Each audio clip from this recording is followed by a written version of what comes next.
नमस्कार मित्रांनो, आरोह मीडियाच्या या स्पेशल इफेक्ट ट्युटोरियलमध्ये आपले स्वागत आहे। या असाइनमेंटमध्ये आपण धबधब्याचा आणखी एक प्रकार पाहणार आहोत। Ctrl+N ने न्यू डॉक्युमेंट तयार करून सुरुवात करू। आता रेक्टँगल टूल निवडा। तुमच्या स्क्रीनवर एक उभट आयत काढा।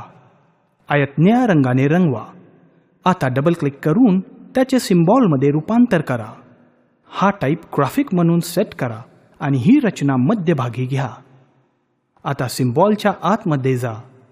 त्याच्या कडांवर डबल क्लिक करून ती डिलीट करा। आता फ्री ट्रान्सफॉर्म टूल वापरून आपल्याला हा आयत दोन्ही बाजूंनी खेचावा लागेल। वर्क एरिया अनलॉक ठेवा। वर्क एरिया लॉक किंवा अनलॉक करण्यासाठी देण्यात आलेली ती टॉगल की आहे, जी आपल्याला माहित आहेच। आता इरेजर टूल सिलेक्ट करा। आता इरेजर टूल मधील एक छोटासा आयताकृती बिंदू सिलेक्ट करा आणि मग आयताचे भाग आपण कसेही खोडू शकतो। यामुळे आपला कोसळणाऱ्या पाण्याचा प्रवाह तयार होईल। या प्रकारे आपल्याला वरून खाली खोडावे लागेल। अपेक्षित आकार तयार करण्यासाठी आपण करत असलेली कृती काळजीपूर्वक निरीक्षण करून ती तशीच अंमलात आणा।